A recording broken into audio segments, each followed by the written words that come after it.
저를 환영해준 그리고 저에게 베풀어준 은혜들이 있습니다. 지금도 생각나는 게 이제 제가 결혼하는 날입니다. 제가 결혼하는 날 이제 저는 부모가 없고 또 아무 가족도 없고 그런데 이제 결혼식을 해야 되고 그런데 이제 결혼식 끝나고 나서 함께 식사를 이제 해야 될 텐데 저는 아무런 생각이 없었습니다. 근데 교회 목사님과 이제 몇몇 집사님들, 형제들이 이제 교회에서 이제 국수를 끓여가지고 그걸로 또 이제 잔치, 국수를 끓여가지고 함께 먹었던 그런 기억이 납니다. 참 초라한 결혼식이었고 또 신발도 다른 사람 구두 빌려 신고 들어간 결혼식이었지만 지금도 베풀어준 은혜가 참으로 큽니다. 결혼식 이전에 이제 저희 가족들은 제 아내를 만나본 적이 없습니다. 결혼식이 끝나고 나서 제주도에 갔을 때나 이제 인사 갔을 때나 이제 만났지만 또 크게 대접해 주지는 못했습니다. 근데 이제 결혼식을 앞두고 제가 제 아내의 집에 이제 가게 됐습니다. 인사를 간 거죠. 인사를 갔을 때 제 아내의 가족들이 다 모였습니다. 그리고 귀한 음식을 또 준비를 해서 저를 반갑게 맞아주고 또 환영해 주었습니다. 참 얼마나 감사하고 고마운지 모릅니다. 아주 성대하게 결혼을 축하해 주었습니다. 오늘 말씀 보면 이제 잔치 이야기가 나오잖아요. 예수님의 비유 가운데 돌아온 두 번째 아들을 위해서 탕자라고 하는 아들을 위해서 아버지께서 잔치를 치릅니다. 그 아들이 비록 집을 나가서 재산을 다 갖고 나가서 허랑방탕해서 다 써버렸지만 그리고 거지가 되었고 빈손으로 돌아왔지만 건강하게 살아 돌아온 것을 감사하면서 그 아버지는 그 아들을 위해서 기쁨의 잔치를 벌였습니다. 송아지를 잡고 사람들을 초청했습니다. 그 아버지는 하나님을 상징하죠. 그리고 그 돌아온 아들은 세리와 죄인들을 상징합니다. 세리와 죄인들, 그들은 하나님 앞에서는 율법을 어긴 사람들이고 하나님의 뜻대로 살아가지 않는 아주 방탕한 사람들과 같은 사람들입니다. 그런데 하나님께서 그들을 맞으신다는 것을, 기쁘게 받아들이신다는 것을 이 비유를 통해서 예수님께서 가르쳐 주고 계십니다. 하나님을 떠나서 방탕한 삶을 살았지만 그리고 죄와 그리고 율법을 지키지 않은 삶을 살았지만 그래도 주님께 돌아왔으니 하나님의 입장에서는, 예수님의 입장에서는 귀한 자녀들입니다. 아마 저와 여러분들도 그렇습니다. 저희들도 아무리 약한 죄인이라도 그리고 하나님을 몰라서 살던 사람이라도 하나님께 돌아왔으니 하나님께서는 우리를 맞으시고 기뻐하시며 천국의 잔치를 베푸십니다. 이것이 이제 누가복음 15장에 나오는 이야기의 요지입니다. 하나님께서 악한 사람이라도 죄인이라도 세리라도 율법을 제대로 안 지킨 사람이라도 하나님께 돌아오면 하나님께서 기쁘게 맞이하신다. 그런데 여러분, 모든 사람들이 환영하지 않잖아요. 바리새인과 서기관들은 그것을 환영하지 않았습니다. 그 사람들을 환영하지 않았습니다. 오히려 그 세리와 죄인들이 가까이 오는 것을 보면서 싫어했고 예수님을 비난했습니다. 예수님이 그 세리와 죄인들을 반갑게 맞아들여서 그들에게 하나님 말씀을 전하고 그들과 함께 먹고 마시는 것에 대해서 예수님을 비난했던 것입니다. 바로 이 이야기를 오늘 이제 함께 나눠보고자 합니다. 조금 더 색다른 이야기인데요. 오늘의 주제는 큰아들의 이야기입니다. 큰아들은 둘째 아들과 대비가 되지요. 큰아들은 방탕하게 살지 않았습니다. 아버지의 재산을 써버리지도 않았습니다. 낭비하지도 않았습니다. 집을 나가지도 않았습니다. 부지런히 일했습니다. 여전히 아버지와 함께 살았습니다. 그는 성실했고 또한 밭에서 일을 했습니다. 오늘 말씀에도 보면 그 둘째 아들이 돌아와서 아버지가 잔치를 벌이는 시간에 큰아들은 밭에 있었습니다. 뭐라고 있었을까요? 일하고 있었죠. 땀을 뻘뻘 흘리면서 열심히 일하고 있었던 것입니다. 이 아들은 수년 동안 부지런히 일했습니다. 한 번도 제대로 잔치상을 차려본 적도 없고 쉬어본 적도 없고 또한 제대로 먹어본 적도 없는 상태에서 부지런히 일했습니다. 그런데 이제 밭에서 열심히 그날따라서 일하고 돌아왔는데 돌아오면서 보니까 풍악 소리가 들리고 사람들이 왁작지껄하는 소리가 들리고 그리고 맛있는 냄새가 나는 겁니다. 그래서 이제 이 큰아들이 무슨 일인가 싶어서 사람을 불렀습니다. 그랬더니 사람을 불렀더니 그 사람이 하는 말이 도대체 무슨 일이 일어났어? 하고 물으니까 당신 동생이 돌아왔습니다. 그 당신 동생이 건강하게 돌아와서 아버지가 기뻐서 지금 잔치를 벌이고 있습니다.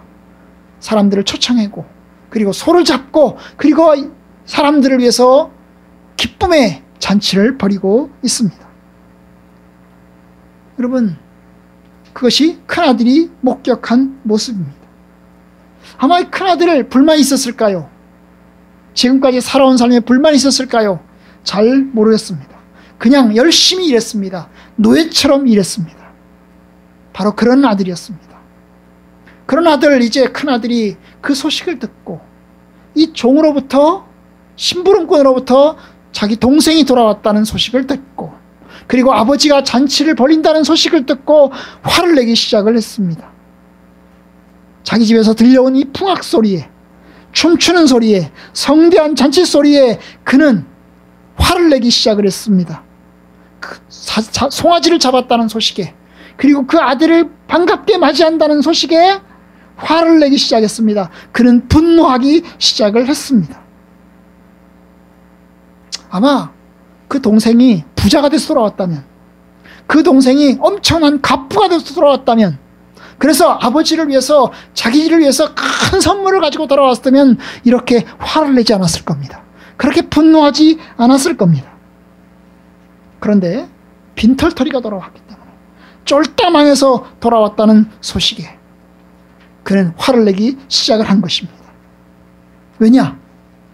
자기 재산 축날까봐, 거지가 돌아왔다는 소식에 자기 집안 또 말아먹을까봐 화를 내기 시작을 한 겁니다. 그래서 그 잔치에 들어가지 않으려고 했습니다. 자기 집에 들어가지 않으려고 했습니다. 저 같아도 이해가 됩니다. 저 같아도 화가 날 겁니다. 결국 이제 아버지가 그 소식을 들었어요. 큰아들이 밖에서 분노하고 있다는 소식을 들었어요. 화를 내고 있다는 소식을 들었어요. 들어오지 않으려고 한다는 소식을 들었습니다. 그래서 이제 아버지가 나왔어요. 아버지가 나와서 설득을 합니다. 얘야, 들어가자. 왜 그러냐? 들어가자. 그렇게 이야기를 했어요. 그러자 이 큰아들 아버지를 향해서 화를 내면서 항변하기 시작을 했습니다. 내가 여러 해 동안 아버지를 섬겨서 내가 하나님 아버지의 명령을 어긴 적이 한 번도 없습니다. 나는 부지런히 일했고 성실히 일했습니다. 아버지의 말씀을 내가 거스른 적이 있습니까? 한 번도 그런 적이 없습니다.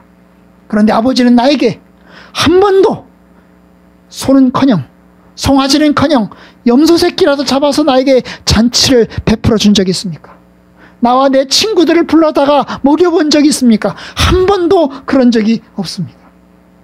그런데 이 아버지의 살림을 삼켜버린 이 방탕한 자식, 이 아버지의 재산을 갖고 나가서 다 써버린, 그리고 또 창녀들과 함께 놀아나면서 다 써버린 이 아들이 돌아오자 아버지는 그 자식을 위해서 살찐 소를 잡았습니다. 살찐 송아지를 잡아서 큰 잔치를 벌였습니다. 저는 절대로 납득할 수 없습니다. 자기는 열심히 일했는데, 자기를 위해서는 어떤 잔치도 베풀어 준 적이 없는데, 동생을 위해서는, 그것도 재산을 다 써버린, 호랑방탕하게 다 써버린 그 개망난 이 자식을 위해서는 큰 잔치를 벌이는 것이 너무나 비교가 되고 너무나 납득이 안 되는 겁니다. 타당한가요? 제 입장에서는 타당합니다. 여러분의 입장에서는 어떨까요? 여러분이 큰아들이라면 어떨까요? 납득되시죠? 납득될 겁니다. 아마 저가 큰아들이었다면 더 크게 화를 냈을 겁니다. 아버지가 너무 불공평합니다. 성실이란 내게는 한 번도 베풀어 준 적이 없는데 개망나니 자식에는 잔치를 벌였으니 도저히 납득할 수 없습니다. 이것이 큰아들의 입장입니다. 그때 이제 31절에 보면 아버지가 아들에게 설득을 합니다. 예, 너는 항상 나와 함께 있으니 내 것이 다 네 것이다. 네 동생은 죽었다가 살아났으며 내가 잃었다가 얻었기로 우리가 즐거워하고 기뻐하는 것이 마땅하다. 이 아버지가 큰아들을 설득을 합니다. 두 가지 점에서 설득을 하죠. 얘야 너는 나와 함께 있었다. 내 것 다 네 거다. 내가 지금 가지고 있는 것처럼 보이지만 내가 죽으면 이 재산 다 네 거다. 그러니 네 재산 네 동생에게 나눠줄 거 없고 네 동생 말아먹을 거 없단다. 그러니 다 너에게 넘어갈 거다. 걱정하지 마라. 동생이 돌아왔다고 해서 네가 피해가 하거나 너에게 손해가 되는 일은 전혀 없을 거다. 동생을 받아들였다고 해서 너를 배척하는 것도 없을 거고 동생에게 뭐라 나눠줄 것도 없다. 동생에게 재산을 나눠주지도 않겠다. 여전히 너는 장남이고 내 몫은 다 너에게 돌아갈 거란다. 너는 상속자야. 그러니 걱정하지 마라. 그리고 너는 항상 나와 함께 있었다. 내가 너를 위해서는 잔치를 벌이지 않았지만 염소 새끼라도 잡아서 너에게 친척들에게 즐기게 하지 않았지만 그래도 내가 너와 함께 있었지 않냐. 함께 있는 것이 행복이지 않았냐. 무탈하게 잘 지낸 것이 축복 아니겠냐. 망하지도 않았고 아프지도 않았단다. 평안하게 잘 지내왔단다. 그러니 감사하지 않냐. 그겁니다. 그런데 나는 아버지란다. 내 입장에서는 너도 아들이지만 둘째 아들도 아들이다. 네 동생도 아들이란다. 그런데 네 동생 죽었다가 살아나왔고 내 입장에서는 내가 잃었다가 얻었단다. 죽었다가 살아났다. 나는 그 아들이 죽었다고 생각했다. 기다렸지만 돌아오지 않아서 나는 죽었다고 생각했었단다. 그런데 돌아왔으니 나는 살아났구나. 내가 잃었다가 얻었단다. 아버지에게는 큰아들도 귀한 아들이지만 둘째 아들도 귀한 아들인 겁니다. 아버지는 큰아들에게 동생이 돌아온 것이 기쁨이고 즐거움이 되기를 바랬습니다. 나에게는 너도 아들이지만 그도 아들이기 때문이다.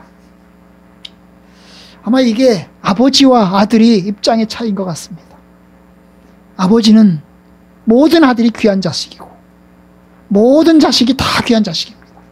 아픈 자식도 건강한 자식도 귀한 자식입니다. 자기 옆에 효도하는 자식도 자식이고 죄를 짓고 교도소에 갔거나 죄를 지어서 나쁜 짓을 해서 악한 짓을 삶을 살아가는 그 자식도 자식입니다. 그래서 이야기하는 겁니다. 우리가 기뻐하고 즐거워하는 것이 마땅하지 않냐. 내가 기뻐하고 즐거워하는 것이 마땅하지 않냐. 너도 너에게 동생이지 않냐. 그러니 기뻐하고 감사하고 축하해 줬으면 좋겠다. 이것이 아버지의 말입니다. 이 말씀을 이제 보면 큰아들이 어떻게 했는지는 잘 모르겠습니다. 계속 분노하면서 거부했는지 아니면 아버지의 설득에 그래도 마음 바꾸어서 축하했는지 그냥 못 이긴 척 들어가서 그냥 받아줬는지는 잘 모르겠습니다. 어쨌든 내용의 끝은 우리가 즐거워하고 기뻐하는 것이 마땅하다. 여기서 말 우리는 나와 너, 그죠? 아버지와 아들, 큰아들. 나도 기뻐하고 즐거워하지만 너도 나처럼 기뻐하고 즐거워하는 것이 마땅하다. 왜냐? 가족이니까. 왜냐? 한 식구니까. 이런 이야기를 하는 겁니다. 여러분, 오늘 이 말씀을 누구에게 하는 이야기일까요? 이 큰아들에 관한 이야기를 사실 할 필요가 없습니다. 그냥 24절까지만 하고 끝냈으면 좋을 뻔했어요. 25절 이하의 이야기는 할 필요가 없는 겁니다. 그런데 예수님은 이 25절의 이하의 이야기를 여기서 꺼내서 들춰내서 이야기를 합니다. 누구에게 하는 걸까요? 바로 바리새인과 서기관들에게 하는 말입니다. 바리새인과 서기관들이, 이 세리와 죄인들이 하나님 말씀을 듣기 위해서 돌아오는 것을 받아줘야 된다. 그들도 하나님의 자식이다. 그들도 하나님의 말씀으로 돌아온 것에 대해서 너희들이 용납하고 포용하는 것이 마땅하다. 그 얘기를 하는 겁니다.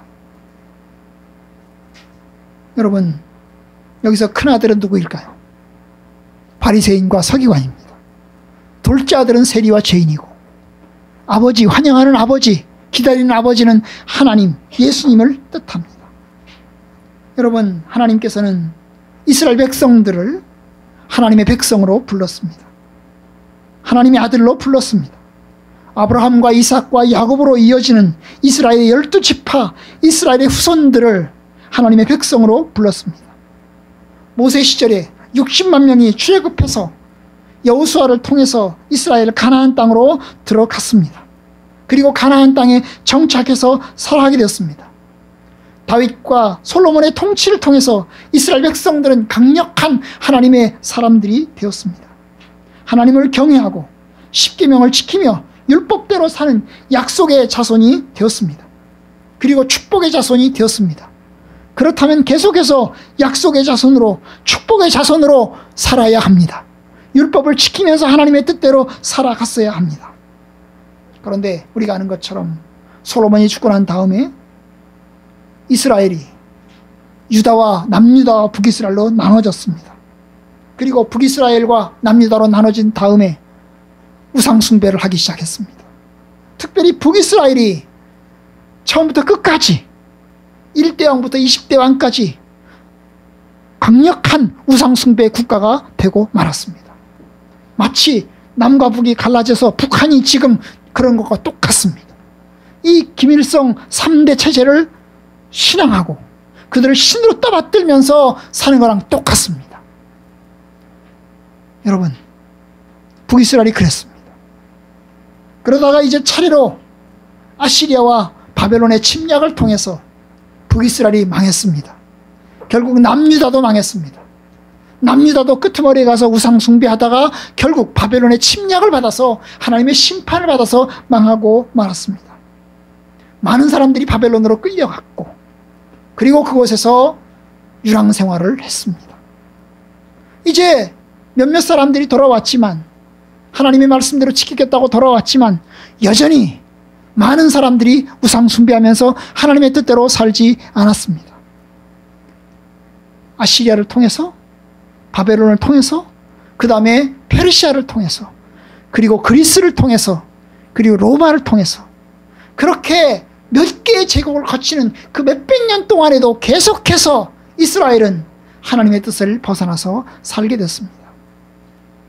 율법을 준수하고 하나님의 뜻대로 살고 오직 하나님을 경외하면서 살아야 되는 선택받은 지 백성들이 하나님의 뜻대로 살지 않고 하나님을 벗어나서 살게 되었던 것입니다. 그 가운데서도 소수의 사람들은 율법을 지키는 사람들이 있습니다. 그것이 바로 바리새인들입니다. 이 바리새인들은 소수의 사람들이지만 율법을 지키겠다고 약속한 사람들입니다. 우리는 죽을 때까지 하나님을 경외하고 율법을 성실하게 잘 지키겠습니다. 그런 사람들이 바리새인입니다. 바리새인이라는 자체가 분리주의자 그런 뜻입니다. 너와 나는 다르다는 거죠. 우리는 저 사람들과 다른 별도의 삶을 살겠다는 겁니다. 이사야서에 보면 이런 말이 있습니다. 너는 네 자리에 서 있고 내게 가까이 오지 마. 나는 너보다 거룩해. 이사야서 65장 5절입니다. 여러분, 이게 바리새인의 정신입니다. 너는 네 자리에 서 있어. 나한테 가까이 오지 마. 너와 나는 달라. 나는 너보다 거룩해. 나는 거룩한 삶을 살고 있어. 그들은 이렇게 기도했습니다. 하나님이여, 나는 다른 사람과 같지 않고 세리와도 같지 않음을 감사합니다. 하나님, 나는 율법을 지키는 삶을 살고 있습니다. 저 사람들과 우리는 다릅니다. 저 세리들과도 다릅니다. 우리는 오직 하나님 말씀대로 사는 사람들입니다. 저 개같은 이방인의 무리에 나는 끼지 않게 해 주옵소서. 이것이 바리새인들의 기도였습니다. 서기관들은요, 평생 동안 율법을 연구합니다. 아침부터 저녁까지 율법을 연구합니다. 다른 책은 보지도 않습니다. 다른 건 읽지도 않습니다. 오직 율법만 연구합니다. 마치 드라마도 안 보고 뉴스도 안 보고 오직 성경책만 보는 거랑 똑같은 겁니다. 아침부터 저녁까지 성경 읽고 아침부터 저녁까지 성경 쓰고 성경만 기억하는 겁니다. 재미있는 흥미있는 영화도 보러 가지 않아요. 여러분, 지금부터 200년 전에만 하더라도 청교도들은, 프리탄들은, 하나님을 성실하게 경외했던 프리탄들은 얼마나 성실하게 일했던지 영화도 보러 가지 않습니다. 연극도 보러 가지 않아요. 오직 뭐합니까? 성경만 갖고 삽니다. 그들은 생각합니다.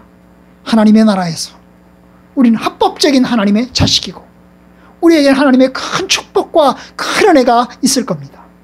그런데 저 쌍놈 새끼들, 저 바리새인과 죄인 같은 창녀 같은 이 지저분한 삶을 살고 있는 이방인들과 섞여서 사는, 자기가 하나님 백성인 줄도 모르고 사는, 자기의 정체성도 제대로 지키지 않는 저 새끼들은 하나님의 버려진 자식이고 그들은 지옥의 땔감으로 멸망받아야 마땅합니다.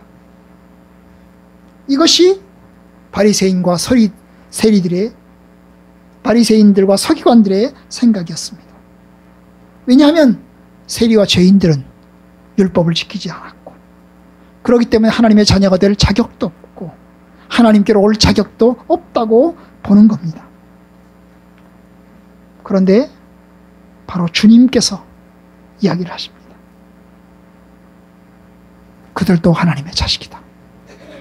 저 바리새인 서기관들이요, 세리와 저 창녀들도, 율법을 제대로 지키지 않은 저 사람들도 하나님의 자식이다. 이것이 하나님의 마음인 것입니다. 바리새인과 서기관들의 마음과 예수님의 마음이 이렇게 차이가 나는 겁니다. 하나님의 마음은 세리와 죄인도 내 아들이고 내 자식이다. 내 잃어버린 자식이고 죽은 자식이다. 그런데 그들도 내 앞에 와야 할, 내가 구원해야 할 자녀다. 예수님께서 잃은 양의 비유를 통해서, 잃은 드라크마의 비유를 통해서, 그리고 아들을 기다리는 그 아버지의 비유를 통해서 아버지의 마음을 들려주고자 하는 겁니다. 이것이 누가복음 15장에 나오는 비유의 정신입니다. 여러분, 우리가 이걸 통해서 우리가 뭘 배워야 됩니까? 바로 아버지의 마음을 배워야 하는 겁니다. 그가 간 사람이라도 회개하면 받아주라는 겁니다. 이방인이라도 주께로 돌아오면 받아주라는 겁니다. 그들을 내치지 말고, 그들을 비난하지 말고, 그들을 용납하고 받아주라는 겁니다. 이게 어디 바리새인과 서기관들 문제였겠습니까? 초대교회도 그랬습니다. 여러분, 사도행전에 보면 초창기에 예루살렘 교회가 생겨납니다. 예루살렘 교회가 열심히 기도해서 성령을 받아서 교회가 시작됐습니다. 오순절날 마가의 다락방에서 성령 역사가 일어나서 이제 주님의 교회가 시작됐습니다. 그런데 여러분, 이 사람들은 자기들끼리 하나님을 경외하고 하나님의 뜻대로 사는 건 받아들이겠는데 이방인들을 받아들이는 건 용납하지 못하는 겁니다. 그 이방인들도 함께 예배드리고 그들도 하나의 한 형제로 같이 예배드리고 같은 교회로 살아가는 것을 받아들이지 못하는 겁니다. 바울이 이방인 전도를 하자 예루살렘 교회가 쉽게 받아들이지 못합니다. 베드로가 고넬료의 집에 들어가자, 그래서 고넬료의 집안 사람들이 예수를 믿자 예루살렘 교회가 발칵 뒤집힙니다. 어떻게 저 로마 사람인 고넬료가, 그리고 그 로마 사람들인 이 고넬료의 집에 사람들이 하나님의 백성이 될 수 있을까? 어떻게 그들에게 성령께서 오실 수 있는가? 그러면서 예루살렘 교회가 발칵 뒤집힙니다. 그리고 베드로를 비난합니다. 왜 그 집에 들어갔어? 왜 저 고넬료 사람들과 어울렸어? 그러면서 비난을 합니다. 그럴 때 베드로가 얘기했어요. 나도 처음엔 안 받아들이려고 했어요. 나도 그들을 용납하지 않으려고 했어요. 그런데 하나님의 성령께서 임하시니까 어쩔 수 없어요. 그들도 예수를 믿고 하나님의 성령을 받았습니다. 어쩔 수 없었습니다. 여러분, 맞아요. 이방인들이, 유대인이 아닌 사람들이 교회로 들어와서 한 교회를 형성하는 것을 용납하지 못했습니다. 여러분, 바울의 전도가 뭘까요? 바울의 전도의 포커스는 뭐냐 하면, 하나님은 모든 사람의 주가 되신다. 유대인들의 주님도 되시지만 이방 사람들의 주님도 되신다. 하나님께서는 이방 사람들과 유대인을 하나로 모아서 한 가족으로 만들려고 하신다. 이것이 바울의 복음입니다. 유대인들도 하나님 백성이고 이방인들도 하나님 백성이고, 이방인들과 유대인들이 같이 모여서 하나의 교회를 이루고 같이 신앙생활을 하고 같이 하나님의 교회를 이루어서 같이 살아가는 것이 하나님의 뜻이다. 이것이 바울의 복음인 것입니다.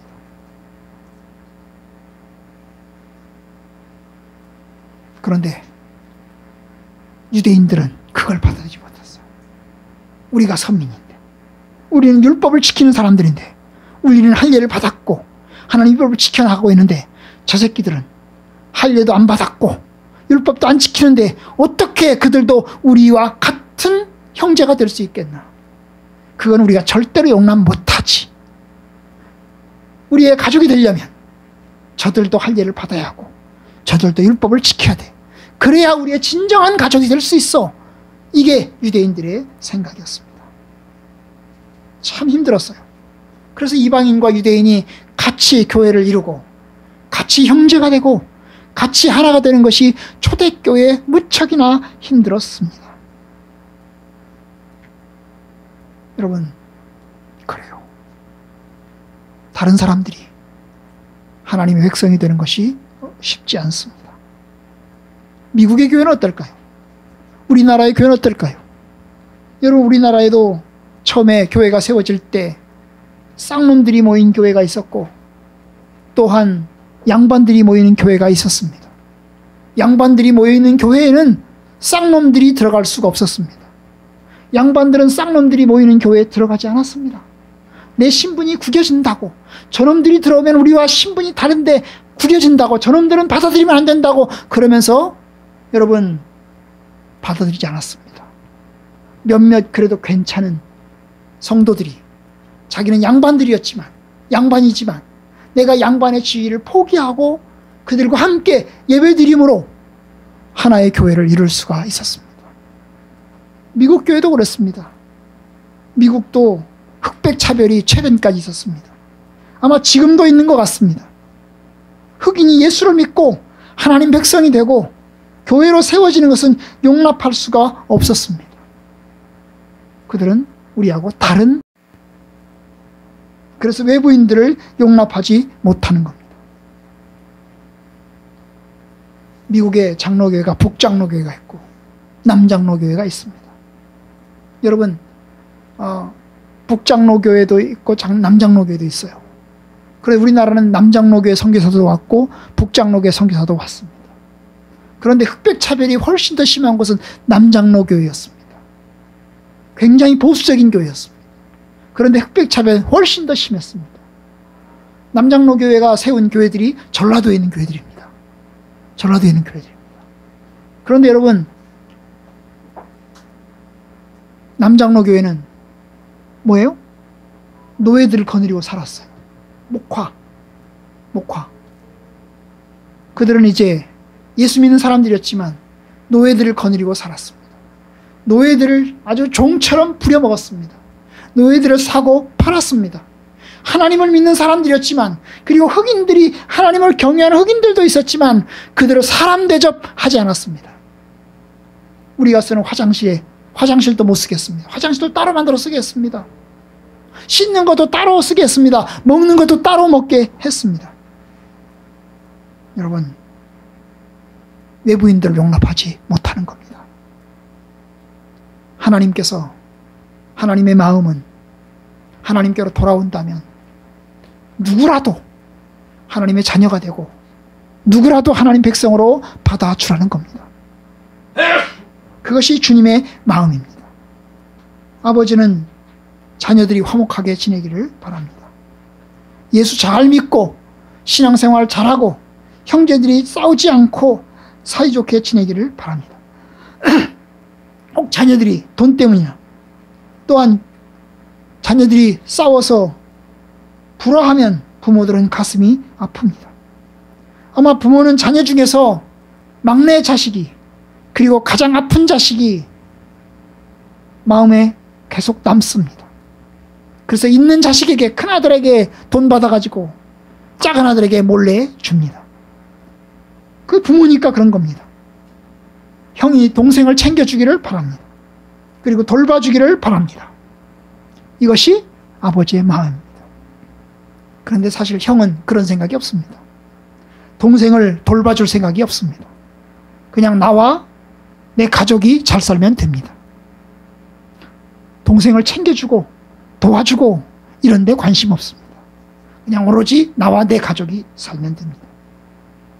그걸 보는 부모는 가슴이 아픕니다.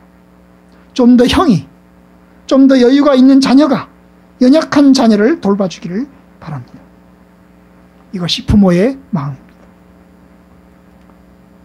여러분들이요, 우리가 성숙해지는 것은 아버지의 마음을 갖는 겁니다. 내 입장에서, 형의 입장에서 생각하는 게 아니고 아버지의 입장에서 생각하는 겁니다.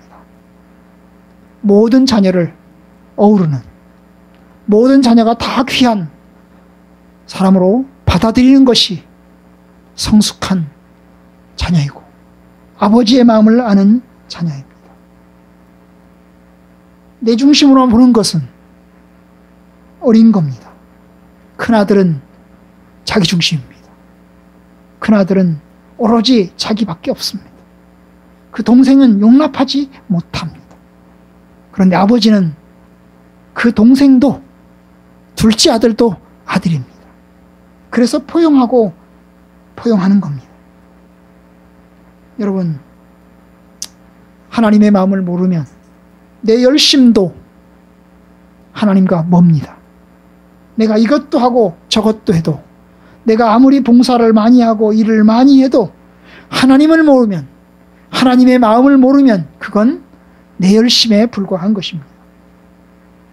큰아들에게 말합니다. 우리가 같이 기뻐하자. 우리가 같이 즐거워하자. 내가 잃었고 내가 찾았다. 너도 같이 기뻐해주고 너도 같이 즐거워해줬으면 좋겠다.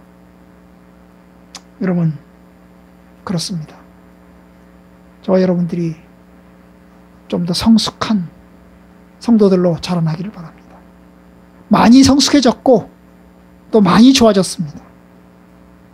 그래도 다른 사람들이 구원받을 때 방관돼서는 안 됩니다.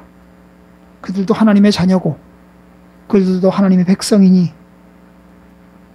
사랑하고 포용하고 용납할 수 있기를 바랍니다. 우리 교회에도 뭐 가끔씩 사람들이 들어오기도 하고 나가기도 합니다만은, 여러분, 새로운 사람이 들어오면 잘 맞아주고 포용해 주기를 바랍니다. 물론 열심히 잘하고 있습니다. 열심히 잘 포용하고 맞아주고 있습니다. 그래도 조금 더 넓은 마음으로 포용하고 받아주시기를 바랍니다. 그것이 아버지의 마음입니다. 하나님께서 넓은 마음으로 모든 자녀가 다 하나님의 자녀가 되기를 원하듯이 저와 여러분들도 우리 교회로 들어오는 이들을, 또 예수 믿는 이들을 넓은 마음으로 포용하고 받아들여서 한 가족으로 지낼 수 있기를 주님의 이름으로 축복합니다.